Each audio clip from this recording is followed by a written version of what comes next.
August 2012. Start.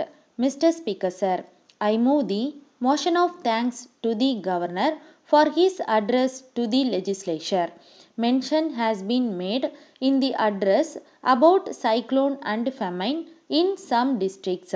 In this connection, I would like to point out that for many years we have had famines and cyclones in some part of the country. So far as our state is concerned, we have had famine either on account of little rain or sometimes too much of it. In spite of our best efforts, we find that the resources for meeting such conditions are no longer available, and we do not know how we are going to solve these problems if famines and cyclones continue. Today, we have to take into account what has happened in the past 3 or 4 years. Though the government have done much, it has always been felt to be very little. But I think with the experience that the government have in the past, it should be possible for them to go into the question of famine and the possible help that they have to render in future as quickly as possible. I wish to point out that some machinery should be constituted so that the conditions created by famines during the last 4 or 5 years may be studied, and it may be decided as to what can be done to give relief to the people as early as possible. I turn to the problem of agriculture. In our country, we should give the greatest attention to agriculture. Whatever may be the size of our population, food has got to be produced. So far as our state is concerned, we have to intensify agricultural operations so that we may be able to grow much more than what we are doing now. If we adopt scientific methods of agriculture and use better manure, I think that it will be possible to increase production. It will be good if production committees are formed in every village. They may see how best we can improve agriculture. The government may help them to promote the sale of improved seeds and better manure. If the government interference is reduced and the people are helped to help themselves, it will create the necessary enthusiasm for development.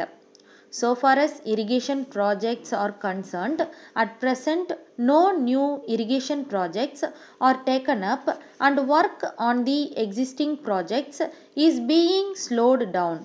In my opinion, slowing down any irrigation project on the ground of want of finance is not a sound policy. The greatest economy can be affected by completing the work so that the fields may be irrigated and production increased. I request that the irrigation schemes may be completed as early as possible, even by borrowing money if necessary. So far as electricity schemes are concerned, the government are trying to manage with the limited resources available.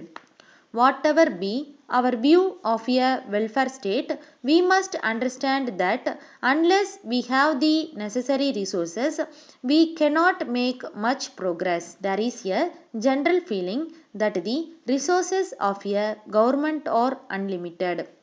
If it is understood that the resources of the government have to come from the people, it will reduce the demand on the government to take up the scheme or that. At the same time, the interest of no region should be neglected. Minor irrigation schemes should be taken up wherever possible. After attaining independence, we have seen great development taking place in the country. Of course, we desire more progress, but we have achieved so much progress in spite of all difficulties. Letter from Kumaran Publishers, New Delhi, To Messrs. Jack and Company, Chennai. Dear Sirs, it will be a great thing if you can save a lot by reducing your office expenses. For this purpose, we have brought out a publication entitled Scientific Office Management. It will tell you how you can avoid waste in office expenses. We may tell you that the book is the result of a long research made by the author for many years.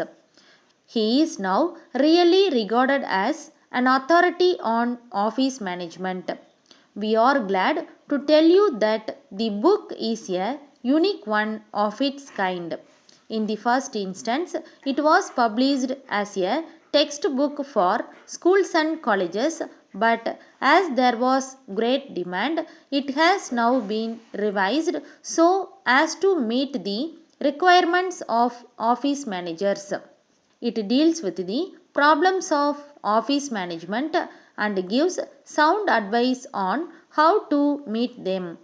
It has not left out anything which should be said, and at the same time nothing has been said which is useless for the purpose. As a matter of fact, the book will be a valuable guide to office managers and secretaries. Whatever be your line of business or problem, you are sure to profit by it. Please fill in the enclosed order form and send it to us. We shall be glad to send you the book by return of post. Yours faithfully. Stop.